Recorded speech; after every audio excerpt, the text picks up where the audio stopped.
We start today with President Donald Trump's firm support for his embattled Attorney General Pam Bondi following the MAGA revolt over her handling of the Jeffrey Epstein files. Trump took to social media last night to say Bondi is doing a, quote, fantastic job and that his administration should all be, quote, one team. He posed the question, what's going on with my boys and in some cases, gals? It seems Trump is witnessing the continued meltdown in the MAGA movement over the Trump administration's failure to deliver all the conspiratorial goods in the Epstein investigation. After years of being fed a steady diet of conspiracy theories involving a potential who's who of Epstein's sex trafficking clients and supposed Epstein murder, including bolstering coming from within the administration itself, they were left with the underwhelming truth that none of it may be real. And they have not been taking it well, like at all. Just listen to how it was received during the conservative group Turning Point USA summit over the past 48 hours. How many of you are not satisfied with the results of the investigation? What I'm getting at is at some point, we want answers at some point. Yeah, answer the questions. That's it. Who went to Epstein Islands? Who specifically went on the plane? Who stayed for more than a night? I don't think they're telling us the truth about Epstein. I think that guy was involved in something nefarious that implicates a whole lot of people. I will not rest until we go full Jan 6 committee on the Jeffrey Epstein files and every single client that was associated with this thing has an FBI agent at their door on their phone going after them the same way they went after the Jan 6ers. Like someone told them Santa doesn't exist. Joining us now, Anthony Coley, former director of the Office of Public Affairs at the Department of Justice and former senior advisor to Merrick Garland, and Heath Mayo, founder of the pro-democracy anti-authoritarian group Principles First, founder of the pro-democracy. I just said that. It's early, y'all. It's early. 2 times. Like it's so nice, I had to say it twice. All right. Heath, I want to start with you because we saw the president kind of try to social media post his way through some of this yesterday with this long post. Why are we giving publicity to files written by Obama, Crooked Hillary, Comey, Brennan, and the losers and criminals of the Biden administration? They created the Epstein files. So we're moving along the journey of pain here. But we've also seen this before, where the MAGA folks are mad at Donald Trump, and then we all say, oh, is this it? Is the crack-up happening? But then everything kind of settles down at this point. Why is this different, or is it? I mean, this is sort of, they've caught the bus to some degree here because they have sold the lies and the deception on this to their base over and over and over again for years. And now they can't deliver on all of this stuff that they've been selling their base. Yeah. And, you know, it's one of two things. Either he's in the files and he's trying to protect himself. He doesn't like what's in it and he doesn't want anybody to know. Or what is more likely is that it's just not this sensationalist conspiratorial result that they've been selling.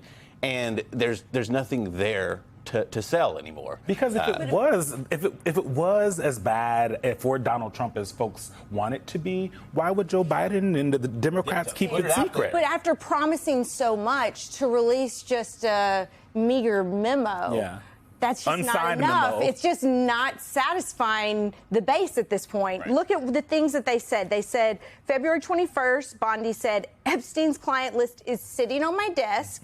Then July 7th, the DOJ memo, the client list doesn't exist. And in that memo, though, it did say there were over 1,000 victims, which means that declassifying everything would be really complicated. You are the perfect person. You used to be the head of public affairs at the Department of Justice. Yeah, Anthony, so you were dealing constantly with the balance between declassification and educating the public and what needed to stay behind closed doors. And can you explain the process of what it would mean to give more transparency? Well, let me start with how we got here. Yes. Oh, what a tangled web we weave. First we practice to deceive. Right? You remember those words? Yes. Like, that's how we got here in many ways. So, like, step back.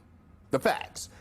Jeffrey Epstein was charged on Donald Trump's watch. He was arrested. He was jailed. He died on Donald Trump's watch. And on the very first day, the day of Epstein's suicide, Donald Trump was on social media promoting conspiracy theories, right? And then he gets out of office, and instead of letting the Inspector General of the Justice Department and other folks do its job without interference, they are out here spouting these conspiracy theories. And now he gets back into office, and you're right, it is the proverbial dog that caught the bus. The MAGA base isn't buying it. And the only way that they are going to quiet this down, and even then it may not help, is release the files, and they have to do so in a way that protects the names of the victims. Identities, because there's so many details in there. And Absolutely. is that going to be next to impossible to do, to give some level of transparency where the base is placated and the public is also, because there is so much curiosity, wondering what is being hidden, because there just is a lot of smoke and mirrors. Yes, it's a high standard, but listen, they should have thought about that before they made these promises, right? And so, right, am I wrong? Like, you can't go out, let the process take place, right, without political interference, without trying to manufacture things to advance your notion of some deep state or whatever. And so, you know, they caught the bus, trying to placate the base. Right. People be mad.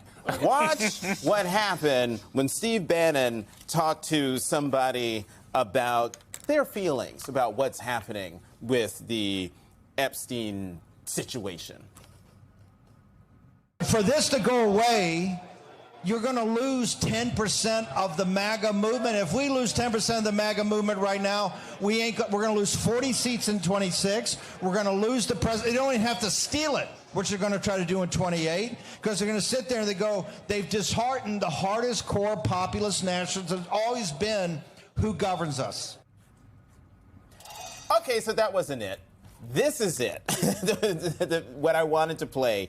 Although Steve Bannon's analysis, I think, is probably right. I do. I think. But this is hold on. But this is element 5. Okay.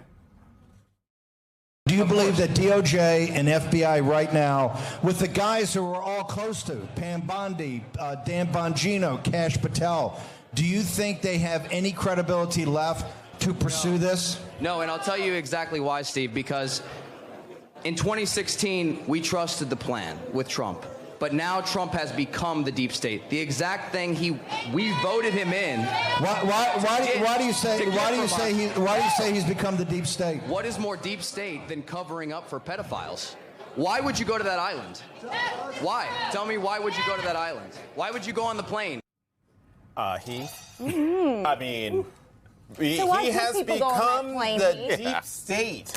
This is, they caught the car, folks are mad. The car is burning. And the other element of this, and you hear it there in Steve Bannon's remarks, is the only reason that some of these folks are in these positions, crazy-eyed Kash Patel at the head of the FBI, four-shirt Steve Bannon. I mean, these guys they should not be in these roles. Right. Dan Bongino, the only reason that they are there is because they were the lead spokespeople for this nonsense on their podcasts every day, whatever crazy place that they were spouting these theories. And you see the result there. People are so bought into this. And that is really the only reason that they are there, is to deliver this bill of goods that's just not there. And Anthony, I think it's really rich that now suddenly Donald Trump, who ran against the deep state and had all these people believing in the deep state, now has his people saying he is now the deep state. Isn't that something?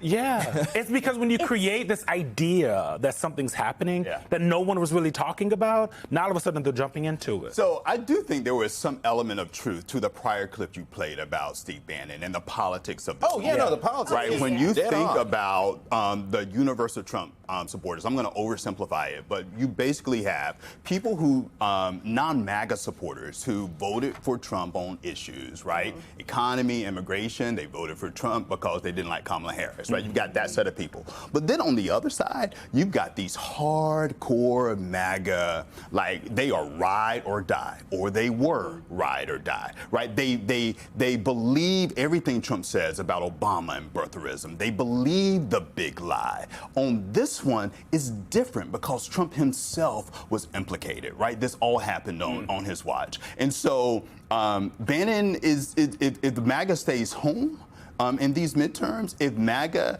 doesn't do what MAGA does, it really could be a threat to Trumpism. I mean, at the end, yes. It's a perfect MAGA hurricane. But at the same time, we've seen this before, like over and over and over again, where something pissed off the MAGA base and then Trump is able to wriggle his way out of it. He's very good at convincing them that the sky is pink. Right. So here's what could happen, right? So, like if you were in a normal administration, right, somebody has to take the fall, right, before you get to the big person. And so before whether or not Trump will end up surviving this, and he will, but I don't know that Bongino will or Pam Bondi will. Somebody's head is going to have to roll.